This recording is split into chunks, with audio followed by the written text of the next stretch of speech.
city, you can become anyone, anything, if your body can pay the price.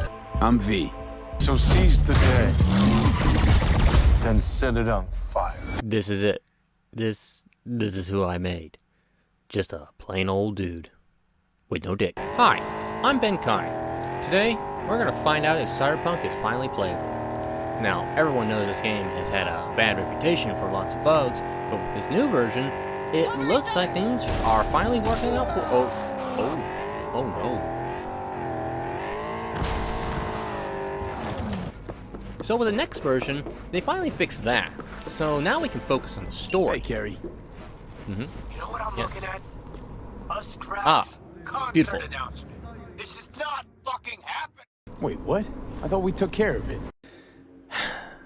Third time's the charm? Nope. But seriously now, the amount of bugs in this latest version is nowhere near the amount at launch.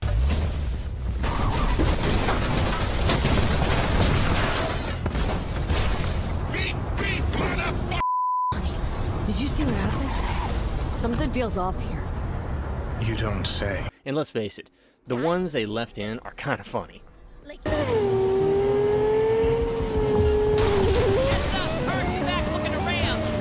Good luck with that. The point is, this game is very much playable now, and play you must do, because this is one of the best, well-crafted stories I have experienced in a long time. So many interesting characters, all of them so likable. Even the bad guys. They have depth, personality, they don't feel like one of those one-dimensional, I'm a bad guy, I'm gonna kill cause I'm a bad. It sort of makes you want to go non-lethal against the bad guys. Well, almost everyone. I've yet to play through an ending and not kill Smasher. Don't bother trying to get up, you pile of junk. This is not the end. I will. Doubt it. The story centers around V, a mercenary for hire in the fictional city of Night City. You can choose one of 3 opening scenarios: the Corpo, the Nomad, and the Street Kid. Each one presents a different, short, 20-minute prologue scenario to show you how your V ends up running the streets with your friend Jackie Wells. Plus, throughout the game, you'll see flavor text that pops up during conversations to acknowledge those origins. I played through as a Nomad, and for me, it really plays off for the particular ending that I chose. By events that I won't spoil, you end up with a dead rocker boy from 50 years ago taking up residence in your head and competing for control. That man's name is Bill. Or was it Ted? No way.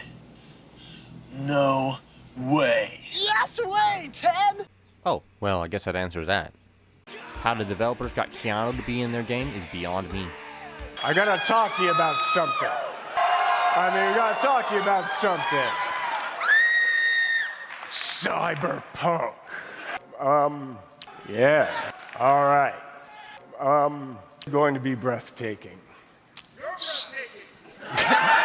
You're breathtaking. Yeah. Then check this out. Yeah. They must have paid him a lot to be in this game, because it's not just 5 minutes of screen time. It's the whole game. And not just the main quest, he has lines recorded for every single side quest. Gotta say, they made some of the more mundane quests far more entertaining. Finally, something that isn't a complete snore fest. Could binge watch this all day if I had some popcorn. So V now has to find some way to get Silverhand out of his brain, or it will overwrite his consciousness in a matter of weeks. Or in video game logic, whenever you finally get around to finishing the main quest. That's what I'm talking about! I like how they put an arbitrary time limit on you, and then totally forget about it when you want to go do those hundreds of side quests the game has to offer. Quests range from standard clear out the room full of baddies, to quests that involve finding a man's nephew who's been kidnapped by a psycho cow farmer, to more interesting ones like a semi-sentient soda machine named Brendan. I like the soda machine one. What a pleasant surprise! Gameplay is highly varied and fun, regardless of what path you want to take. But keep in mind, while you can reset your skill perks, you can't reset your attributes. So plan ahead on what build you want to play as, because you won't have enough points to get everything. You can play as the mage, and throw quick hacks at enemies, turning enemies against each other, making them go blind, or even have them commit suicide. Or play as the rogue and sneaky sneaks through the whole thing, knocking out and slicing and dicing enemies quickly and quietly. Or the warrior, and just run up and shoot things in the face shotgun style, like Doom.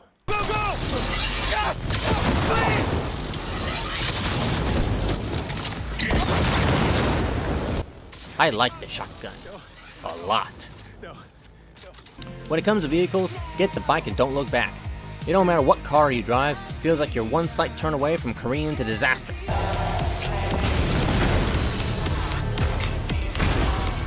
The bike, on the other hand, feels great to drive. Tight turns, decent speed, great maneuverability in city streets and dirt roads.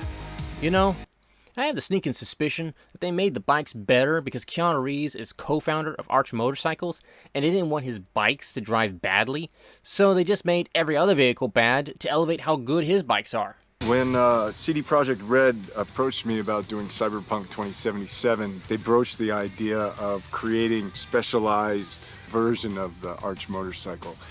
And I thought that was a very fine idea. Gotta pay for that voice acting bill somehow. Vehicles also have access to radio stations, similar to the GTA games. Let's have a listen to one, shall we? Next. Yeah. Well, it's, fits with the game, I guess, but I don't think it's for me. For most of the game, I just left it off. But I can't help but feel the developers could have put some really good cyberpunky music in this, like Turbo Rider by Relentless Love, or extreme power metal by Dragon Force. Heck, even that one song from Far Cry 3 Blood Dragon.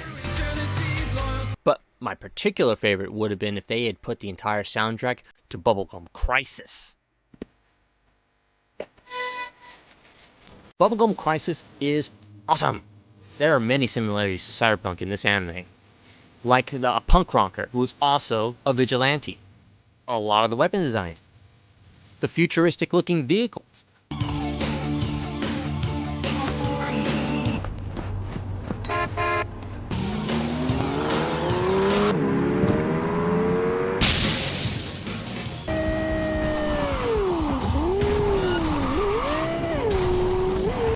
Don't forget about the evil corporation bent on world domination. And even the series Boomers have similarities to Cyberpunk's Atom Smasher. In fact, the creator of the original Cyberpunk tabletop RPG game, Mike Pondsmith, also worked on the Bubblegum Crisis RPG book. Coincidence? I don't think so. Now, the show is about 4 women who live secret identities as members of the vigilante group, the Night Sabers. They don Iron Man suits by night and take on the corrupt Genom Corporation, fighting against their Terminator-like robots called Boomers. With a description like that, how could you not like this show? And in the first 5 minutes, you get one of the best intros to the show ever, with a head-banging rock song playing in the background against the terror. But Boomer wreaking havoc in a futuristic Tokyo, followed by the Night Saber taking it down in glorious fashion. Oh my god! This is the highest level of cool. Now, what was I talking about? Oh! Shoot, Cyberpunk. Back to that review. The only downside to Cyberpunk right now is that you're gonna need a beefy machine to play this thing on high.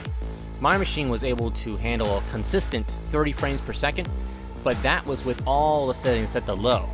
And I felt like I was missing some of the more gorgeous scenes with my modest mid-range laptop. Still enjoyable, but I think it would have been better if I had a PC with a little more power. CD Projekt Red is still to this day adding more content via its free updates, and we'll be seeing an expansion pack for it coming out soon. I absolutely cannot wait to see what they do with it, because this game by itself is already preem, so to add that expansion on top of this would just make it super preem. I would just like to add that perhaps in a future update that maybe we add some Bubblegum Crisis DLC, just, FYI. Until then, why don't you go pick up a copy of the Bubblegum Crisis on Blu-ray and check out one of the best Cyberpunk shows of all time. You won't regret it. Oh, and go play Cyberpunk.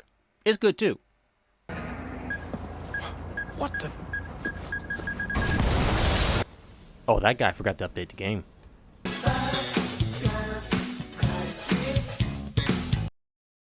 Knock 4 times.